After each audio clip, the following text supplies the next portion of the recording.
Hoy voy a completar esta clase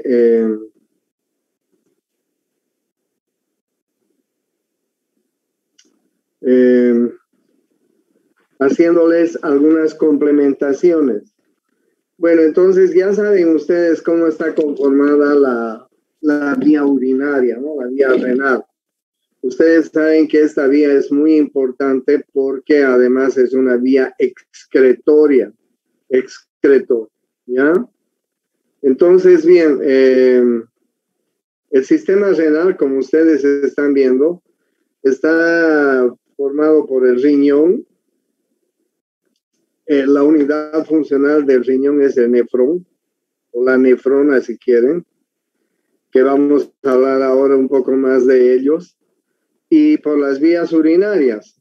Las vías urinarias son los uréteres, la vejiga urinaria y la uretra, ¿no?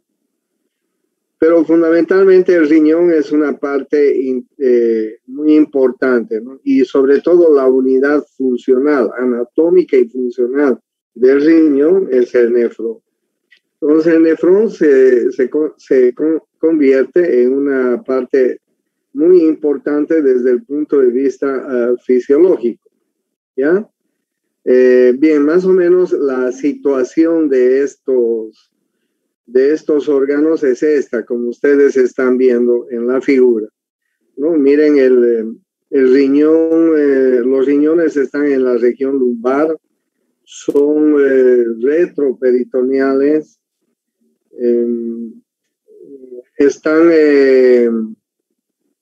están un poco descendido el riñón derecho con relación al riñón izquierdo, ¿sí? Ahí ustedes pueden ver también en la figura las vías urinarias, como los uréteres, y la vejiga y finalmente la uretra. ¿No es así? Miren ustedes la relación que tienen con los vasos posteriores que tenemos en el retroperitoneo, sobre todo la vena cava y la aorta abdominal. De la aorta ustedes saben ya que nace la arteria renal y la vena renal desemboca en la vena cava inferior. Si nosotros vemos una figura del retroperitoneo, más o menos vamos a ver así a estos órganos, ¿sí?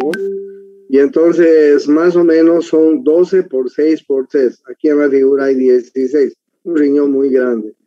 La altura es de 12 centímetros por 6 de ancho y 3 de profundidad, ¿ya? También les hablaba de la anatomía interna. Les decía que primero tiene una cápsula muy importante, ¿no? La cápsula renal. Y después de quitar la cápsula renal, el riñón tiene una zona que es la corteza renal, una zona que es la médula renal y una zona que es la pelvis. Entonces, zona cortical, zona medular y la pelvis.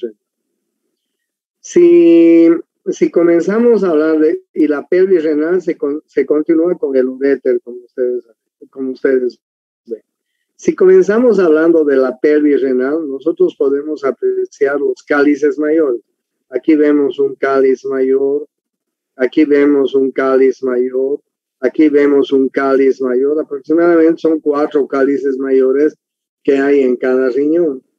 Y ustedes vean que en cada cáliz mayor está desembocando los cálices menores. Aquí hay 1, 2, 3, 4 cálices menores que desembocan en un cáliz mayor, ¿ok? Entonces, más o menos es así esa relación, ¿ya? Ustedes pueden ver que los cálices menores desembocan en los cálices mayores en la pelvis renal en el uréter, ¿ya? Muchas veces se forman cálculos renales en los cálices o en la pelvis renal, ¿sí? Su pantalla se ha colgado. Ok, gracias.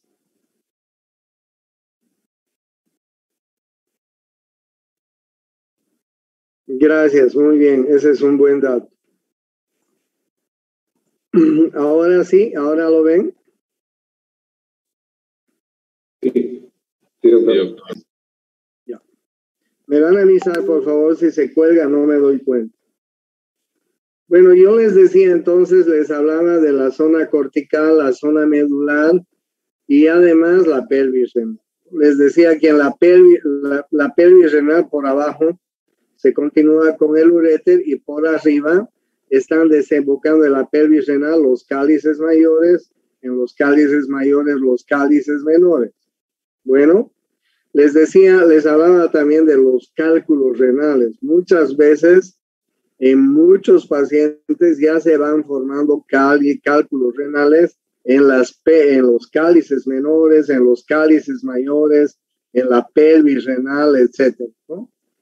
Y esos cálculos renales, cuando comienzan a bajar por el uréter, son cuando producen dolor. Porque ustedes imagínense, cuando baja el cálculo por el uréter, comienza a querer atravesar un canal que a veces es más delgado que que la misma piedra, ¿no? Espérenme un rato, alguien está tocando el...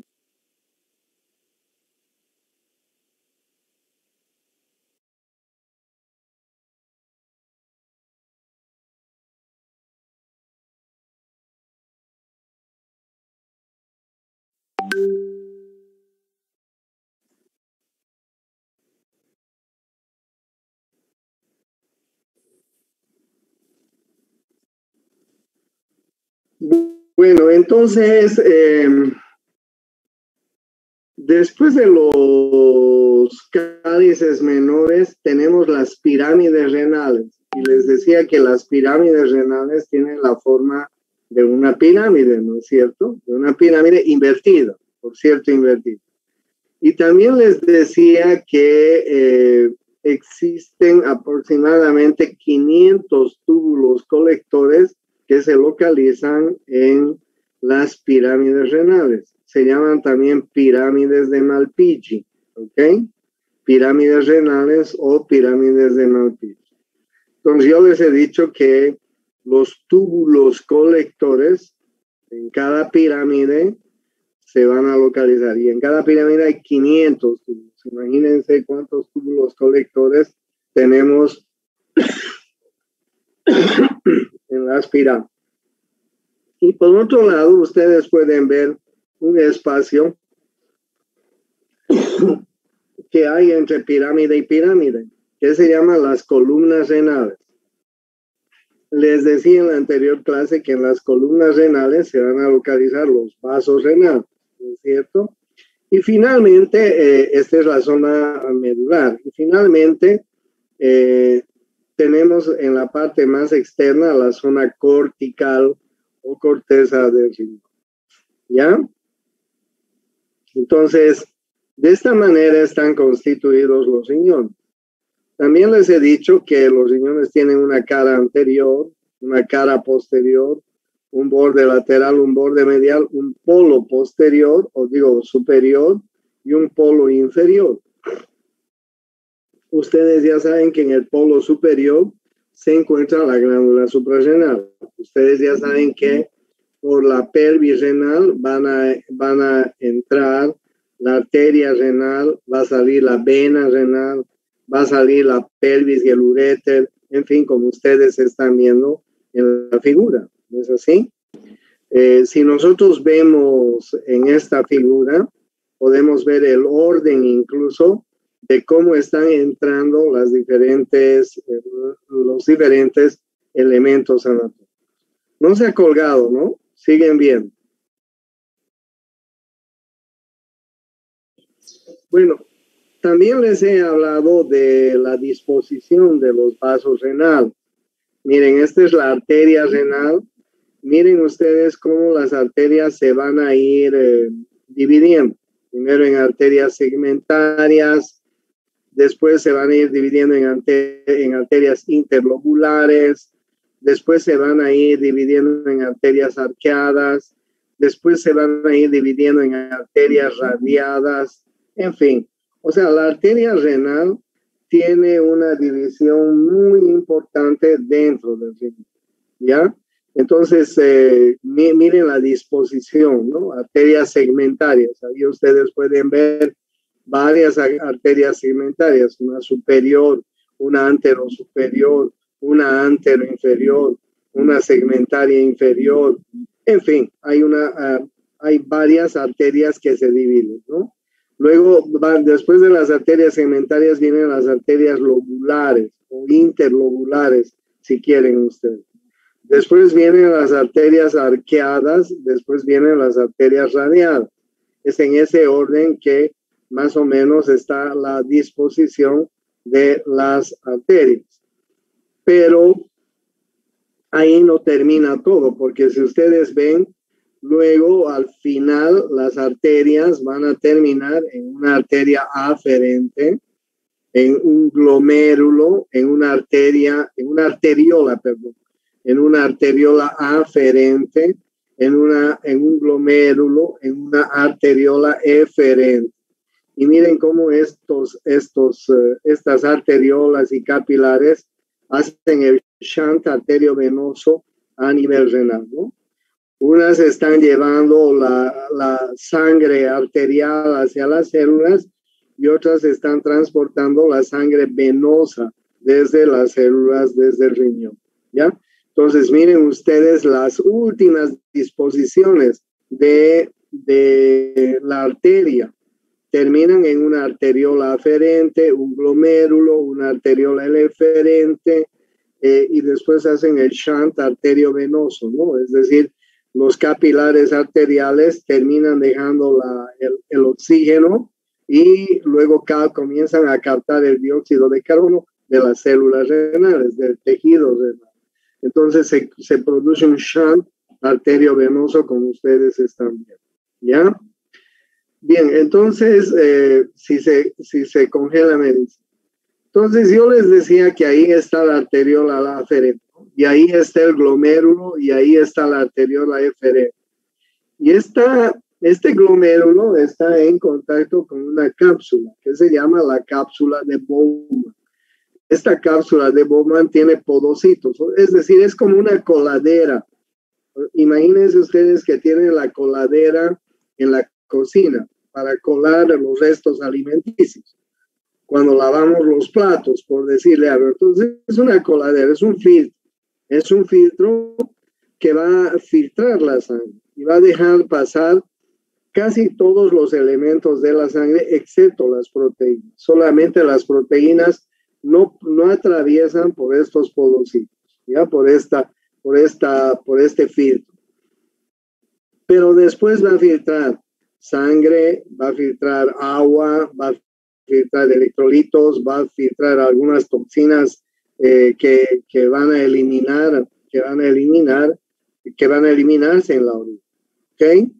Como la urea, como la creatinina, como el ácido úrico, en fin. Y después esta cápsula de Bowman se va a continuar con el túbulo contorneado. Miren ustedes algo muy importante y nuevo que les estoy mostrando. Entre la arteriola aferente y la arteriola eferente hay un pequeño grupo de células especializadas que han detectado los científicos y que la han llamado el aparato yuxtaglomerular. El aparato yuxtaglomerular. Tengan en cuenta el aparato yuxtaglomerular. Es algo muy importante que sucede en el riñón con el aparato yuxtaglomerular. Entonces, bien, ahí ustedes tienen una arteriola aferente, ¿sí? El glomérulo, miren, que es una especie de madeja de vasos sanguíneos. Es como una madejita de lana, ¿no es cierto? Imagínense una madejita de lana, ¿no? Entonces, y ahí este glomérulo está próximo a la cápsula, pegado a la cápsula de Bowman. Miren que en la cápsula de Bowman hay unos filtros que se llaman los podocitos, ¿no? Entonces, de esta manera está conformada la arteriola aferente, el glomérulo y la cápsula de Bowman, ¿ya? Ahora bien, miren que hay Miren que entre la cápsula aferente y eferente hay un grupo especial de células que conforman este aparato que tenemos acá, que se llama el aparato yuxtaglomerular. El aparato yuxtaglomerular. ¿Ok? Van a tener en cuenta el aparato yuxtaglomerular, que no es nada más que unas células especializadas que han conformado un pequeño grupo que los científicos le han llamado el aparato yuxtaglomerular. Su importancia es indispensable. Ya les voy a decir por qué. Entonces, bien, después de la arteriola aferente, del glomérulo, de la arteriola eferente y la cápsula de Bowman, ¿se colgó? No. Ya, después de la arteriola aferente, el glomérulo, la arteriola eferente, la cápsula de Bowman, viene una serie de tubuladuras. ¿Ya? El túbulo contorneado proximal, ahí ustedes ven, el asa de Henle, que tiene una porción descendente, ¿sí? Miren ustedes, una porción ascendente, el asa de Henle, y después tienen el túbulo contorneado distal, Y el túbulo contorneado distal termina en el túbulo colector. ¿Ok? Ustedes ya saben que los túbulos colectores se encuentran en las pirámides renales. Les decía que en cada pirámide renal hay como 500 túbulos colectores. ¿Ya? Bien, ahora, ¿cuál es la función renal? La función renal, el riñón tiene estas 4 funciones muy importantes. Primero es la filtración glomerular a nivel del glomérulo, la filtración tubular a nivel de los túbulos, la reabsorción tubular y la secreción tubular, y después la micción, la formación de la orina. ¿Ok? Miren ustedes, filtración glomerular. ¿Ok? A nivel del glomérulo. Hay una filtración tubular, enseguida les voy a aclarar. Hay una reabsorción tubular y hay una secreción tubular. Y finalmente hay un reflejo de la micción o formación de la micción. Pero enseguida les voy a aclarar estos cosas. ¿Ya? Entonces, bien,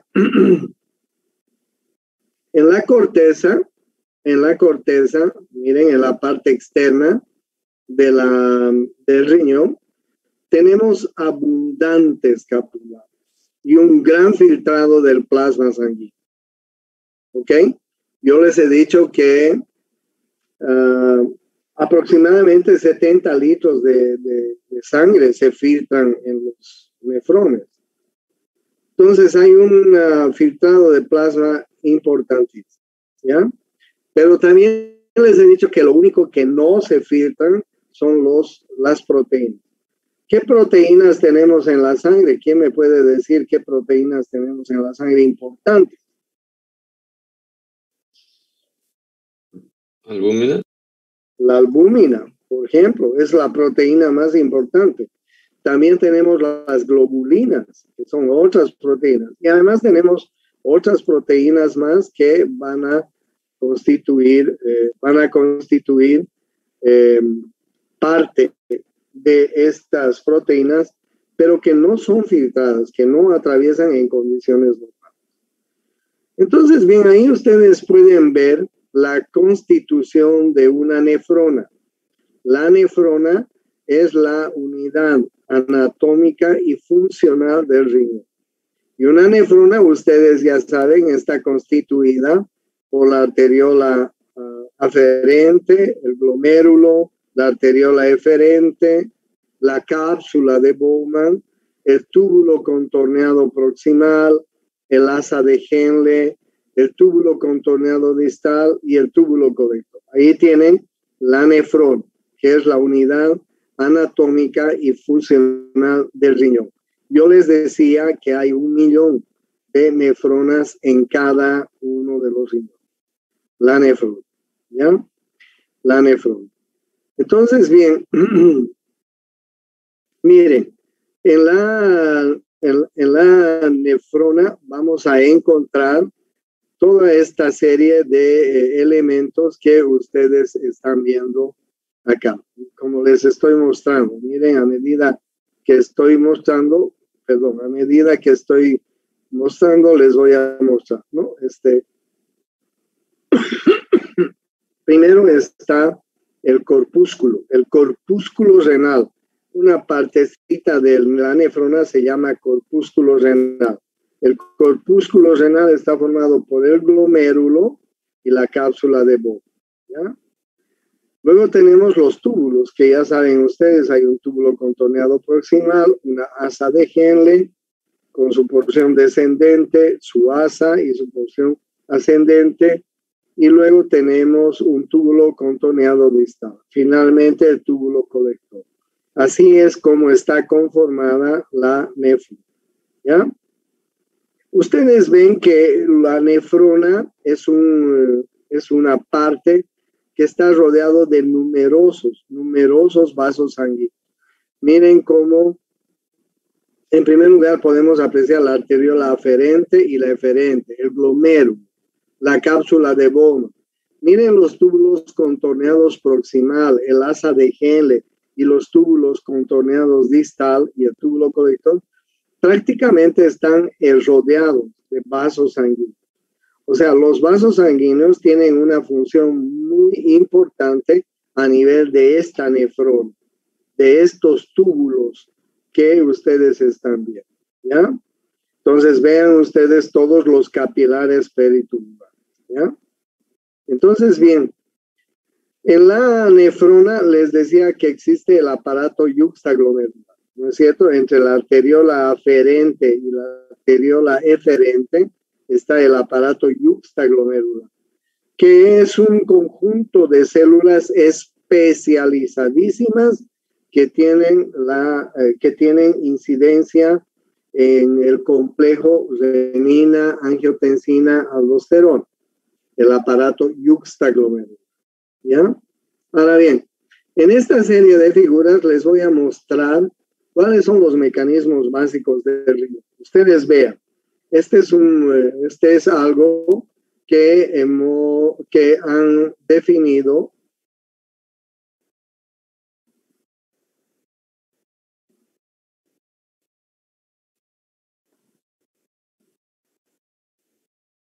miren, aquí se está produciendo la filtración, ¿ok? Ustedes vean la filtración.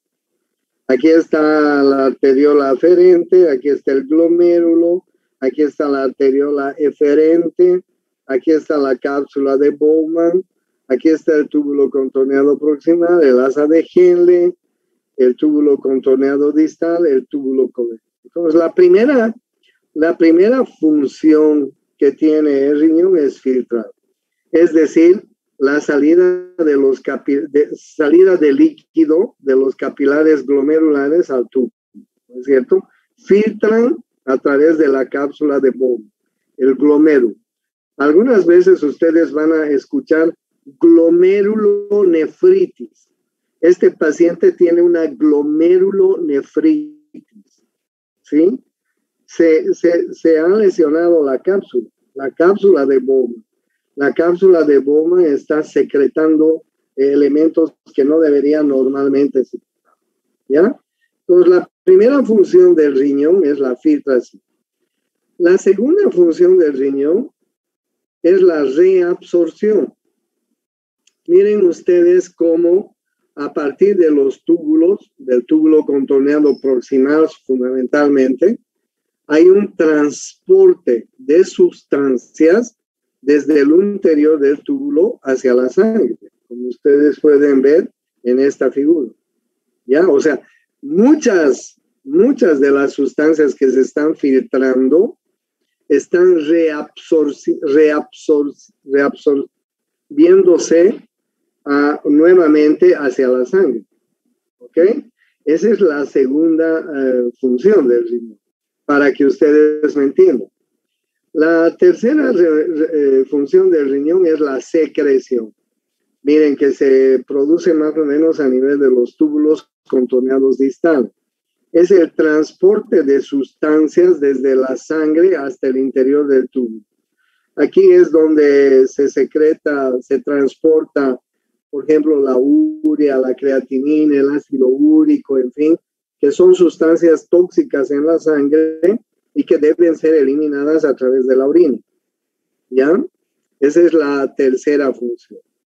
Y la cuarta función es la excreción, es decir, la eliminación de las sustancias al exterior con la orina, ¿no? La orina tiene agua, su principal contenido, electrolitos, ¿sí? Su principal contenido, y muchas otras sustancias que son sustancias de desecho en las, ¿sí? Entre ellas la urea, entre ellas la creatinina, entre ellas el ácido úrico, en fin. Entonces, en esta figura que les estoy mostrando muy bien diagramada y presentada, ustedes pueden ver las 4 funciones básicas del riñón: la filtración, la reabsorción, la secreción y la excreción. Y miren ustedes que estas funciones del riñón se realizan ¿dónde? En el nefrón, o en la nefrona, como quieran llamarlo. ¿Sí? ¿Para qué mentir? Bueno, entonces ya saben los mecanismos renales básicos ustedes, ¿no? Uno es la filtración, otro es la reabsorción, otro es la reabsorción tubular, otro es la secreción tubular y finalmente es la eliminación. ¿Ya? Ahora bien, yo les hablaba del aparato yuxtaglomerular, ¿sí? Ahí están viendo el aparato yuxtaglomerular. El riñón va a secretar una hormona que se llama la renina. Ya, miren, la renina. ¿Ya? El hígado secreta un compuesto que se llama el angiotensinógeno. ¿Ya? Esta renina tiene la función de transformar el angiotensinógeno en angiotensina 1. Bueno, angiotensina 1. El pulmón secreta una enzima que se llama la enzima convertidora de angiotensina y que se llama ECA, enzima convertidora de angiotensina. Esta enzima tiene la función de convertir la angiotensina 1 en angiotensina 2. Ahora bien, miren ustedes la función de la angiotensina 2. Miren ustedes la función de la angiotensina 2. Primero, estimula a la actividad simpática. Reabsorbe sodio y cloro y excreta potasio. Retiene agua. ¿Sí? Secreta aldosterona. La aldosterona va a estimular a la secreción de hormona antidiurética y además produce vasoconstricción arterial. Entonces, ¿qué pasa en el organismo si nosotros estamos perdiendo líquidos, electrolitos o finalmente sangre? Imagínense que un paciente, una mujer ha tenido un aborto y está sangrando. O imagínense que un paciente está con un shock hipovolémico, está con diarreas, vómitos o pérdida de sangre, cualquiera de esas cosas. ¿Qué hace el riñón? ¿Qué hace el riñón para reaccionar el cuerpo? Para hacer que se retenga líquidos y no se salgan los líquidos y no se muera ese paciente.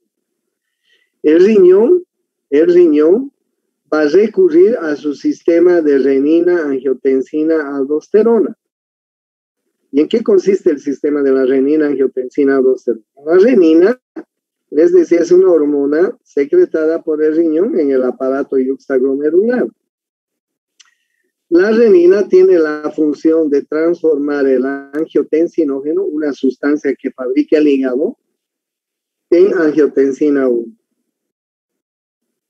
El pulmón fabrica una enzima que se llama enzima convertidora de angiotensina. Y la angiotensina 1 es transformada en angiotensina 2. Ahora miren la función de la angiotensina 2. Por un lado, va a estimular la actividad del simpático. Ustedes saben que el simpático es estimulador, excitador de todos los órganos internos, menos del aparato digestivo. Entonces, al estimular la actividad simpática, va a aumentar la frecuencia cardíaca, va a aumentar la presión arterial, va a aumentar la frecuencia respiratoria. ¿Ok? Mecanismo de compensación. Bueno, va a reabsorber el sodio y el cloro, porque ustedes saben que el sodio y el cloro arrastra el agua. Entonces va a retener agua gracias a este mecanismo de reabsorción de sodio y cloro y excreción de potasio. Reteniendo agua. Retiene agua a través de este mecanismo. ¿Ok? Va a secretar aldosterona. La angiotensina 2 va a secretar aldosterona a través de la glándula suprarrenal. Ustedes saben que la glándula suprarrenal secreta aldosterona. La aldosterona va a estimular a la secreción de hormona antidiurética por la hipófisis. La función de la hormona antidiurética, como dice su nombre, es antidiuresis, o sea, evitar que se elimine mucha orina. Y finalmente se va a producir una vasoconstricción arteriolar general. Entonces, de esta manera, si un paciente está eliminando líquidos, perdiendo líquidos, mejor dicho, o electrolitos, o perdiendo sangre por alguna situación patológica, el organismo compensa de esta manera la retención de líquidos y electrolitos. Pero hay una cosa más que les quiero decir. Los pacientes hipertensos, muchos de los pacientes hipertensos, la hipertensión se clasifica en hipertensión esencial, idiopática, que no se conoce la causa, e hipertensión secundaria. Ustedes saben que la hipertensión es la hipertensión, la presión arterial elevada. Entonces, bien, muchos de estos pacientes que tienen hipertensión esencial, parece que tienen trabajando en exceso el sistema de la renina, angiotensina, aldosterona. Porque estos pacientes, sin tener ninguna causa, son pacientes con presión alta. Les cuento mi caso. Yo, por ejemplo, soy hipertenso. Yo cada mañana tomo una tabletita de hipotensor y en la noche tomo media tabletita de hipotensor. ¿Por qué soy hipertenso? No lo sé. Mi papá era hipertenso y mi abuela era hipertensa. O sea, vengo de familias de hipertensos. Pero no tengo ninguna enfermedad que me pueda causar hipertensión arterial. Pero parece que es un problema de la renina angiotensina, aldosterona, que se dispara en mi organismo y finalmente se produce estos mecanismos que yo les estoy mencionando. Por eso es que uno de los medicamentos importantes para la hipertensión, ustedes ya van a aprender un poco más allá, son los inhibidores de la enzima convertidora de angiotensina, los IECAS. ¿Entienden? Entonces, bien, yo por ejemplo tomo IECAS para que mi sistema de la renina, angiotensina, aldosterona no se dispare y así no se eleve mi presión, ¿ya? O más bien baje mi presión, si ustedes quieren, ¿ya? Bien, esto es lo que les quería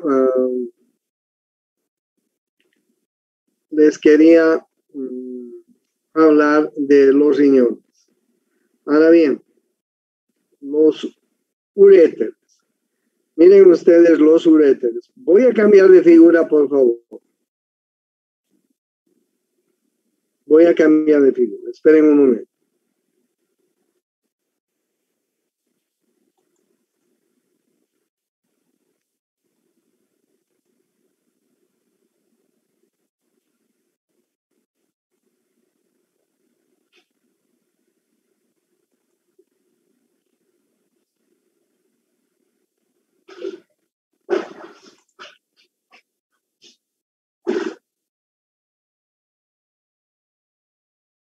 Un minuto de descanso.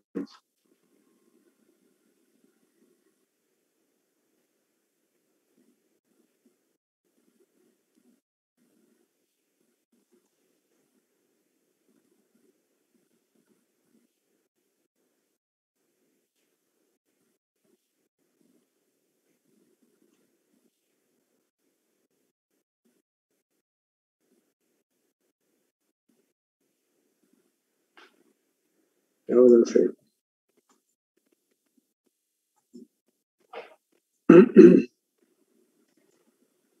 En esta figura, ustedes pueden apreciar los uréteres. Ustedes ya saben de dónde nacen los uréteres. Los uréteres nacen en la pelvis renal. ¿Ya? Los uréteres tienen una longitud de 25 centímetros más o menos. Y tienen varias porciones. Una porción abdominal, miren ustedes, que es la más larga. Una porción ilíaca. Una porción pélvica en la pelvis y una porción intravesical. O sea, tiene 4 porciones. Como ustedes ven, la porción abdominal es pues un poco larga, ¿no? Un poco larga. La porción ilíaca, ¿por qué se llama porción ilíaca? Porque ustedes vean cómo el uréter está montándose a los vasos ilíacos. Ahí ustedes tienen la ilíaca común, la ilíaca externa, la ilíaca interna y además tienen la vena ilíaca. Sí, la vena ilíaca. Entonces vean, esta porción es la porción ilíaca. Luego tenemos la porción pélvica, que está en la pelvis, que también es un poco larga. Y finalmente la porción intravesical. El uréter desemboca en la cara postero inferior de la mujer. ¿Ya? Como ustedes saben, el uréter es un conducto que tiene la función de transportar la orina desde los riñones hasta la vejiga. Es importante que conozcan los estrechamientos, porque el uréter tiene 4 estrechamientos que debemos conocerlos, que son muy importantes que los conozcamos, ¿ya? ¿Por qué es importante que conozcamos los estrechamientos? Porque en ellos a veces se trancan los cálculos renales. El primer estrechamiento del uréter se encuentra en la unión con la pelvis. ¿Ya? Ese es el primer estrechamiento. El segundo estrechamiento se produce en el entrecruzamiento que tienen los uréteres con los vasos. Miren, estos son los vasos gonadales. Ováricos en la mujer, testiculares en el varón, ¿ya? Ováricos en la mujer, testiculares en el varón. El tercer estrechamiento está a nivel de la porción ilíaca, de la porción ilíaca. Hay un tercer estrechamiento acá.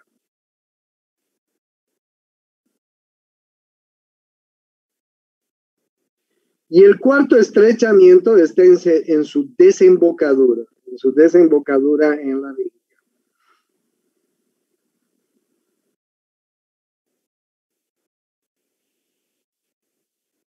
¿Ya? Como ustedes pueden ver, el uréter está conformado por 4 capas. Una capa serosa alrededor, una capa muscular, una mucosa y una submucosa. ¿Ya? Ahora bien, es importante que nosotros conozcamos también la irrigación del uréter. Miren ustedes el uréter a nivel de la pelvis renal. A nivel de la pelvis renal, ustedes pueden ver más o menos en la unión con la pelvis, el uréter está irrigado por las arterias ureterales que son ramas de la arteria renal. Sí, miren ustedes, ahí pueden ver la arteria renal y sus ramas irrigando esta porción del uréter, la porción superior. Las ramas gonadales, las arterias gonadales, también van a dar ramas al uréter, en la porción abdominal, como ustedes están viendo.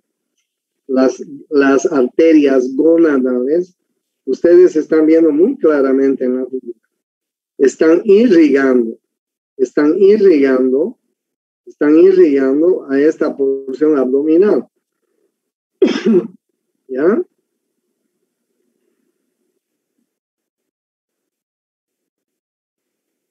Hay también una rama uretérica de la aorta, miren, en algunas circunstancias, que viene a irrigar la porción abdominal.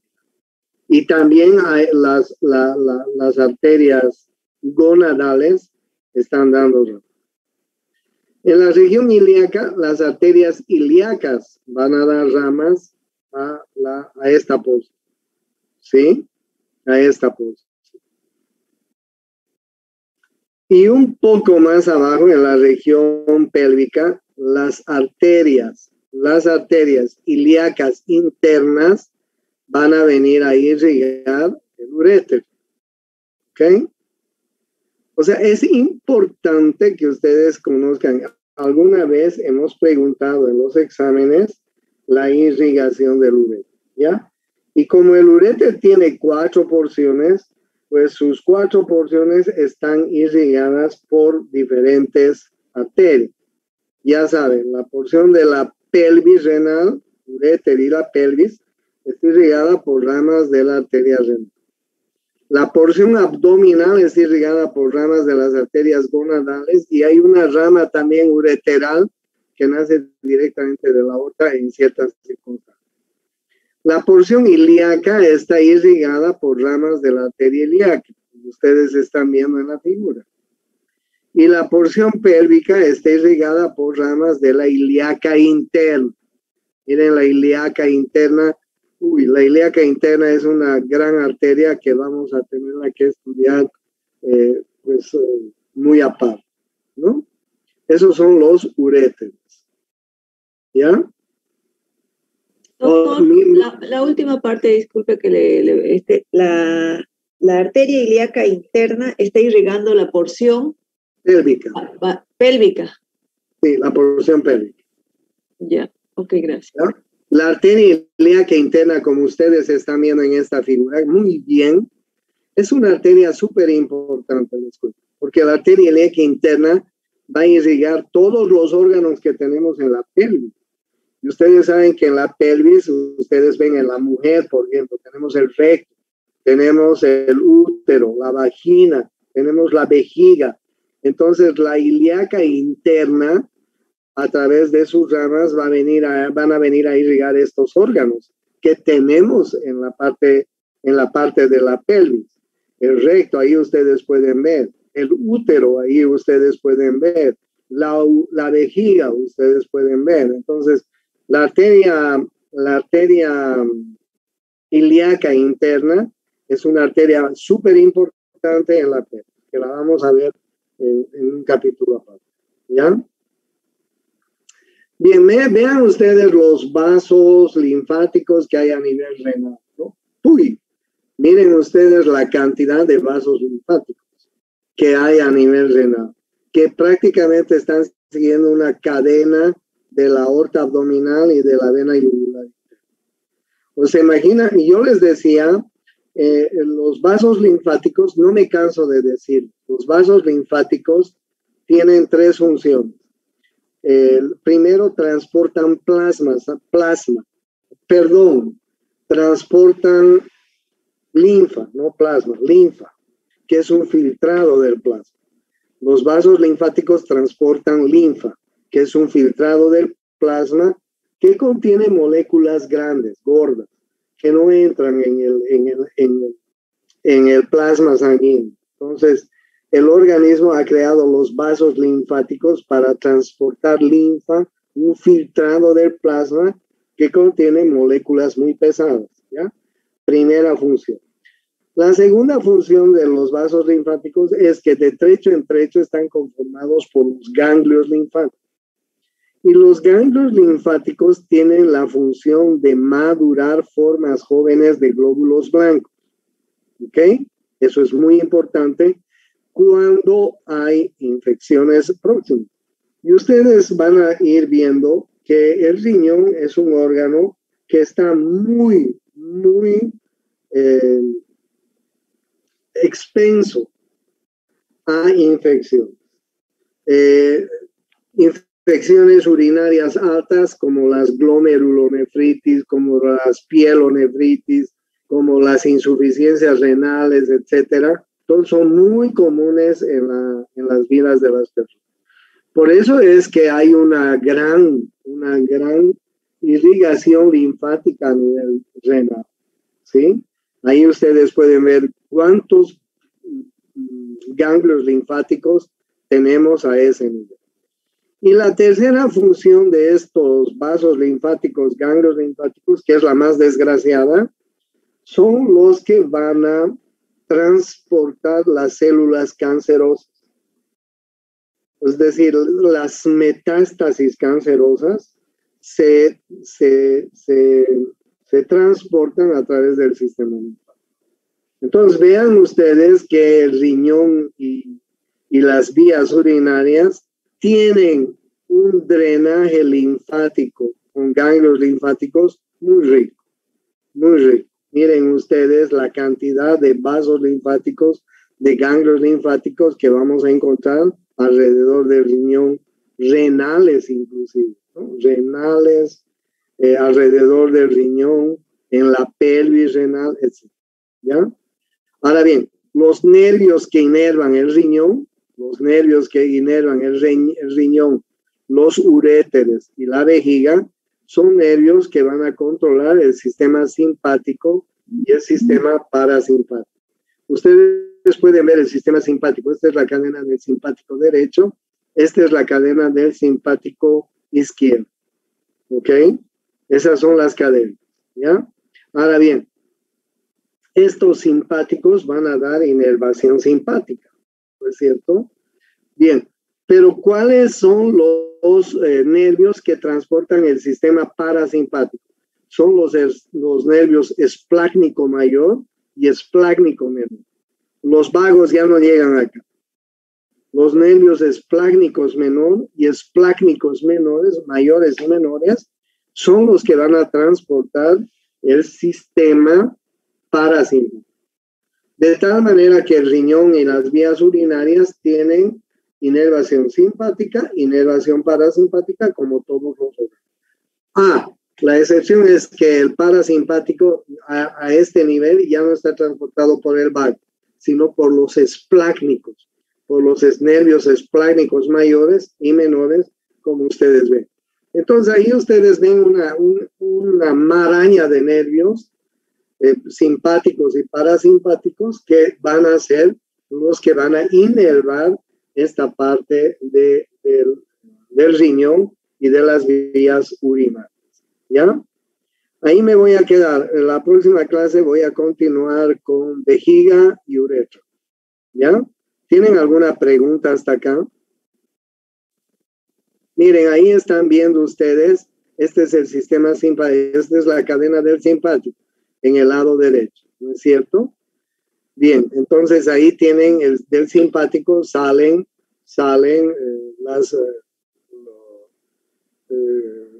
los nervios que van a inervar el simpático. Miren ustedes, el nervio vago también tiene su participación, tiene su pequeña participación, pero la gran participación es de los esplácnicos mayores, los esplácnicos menores, que son los que van a venir a inervar esta parte del riñón. ¿Ok?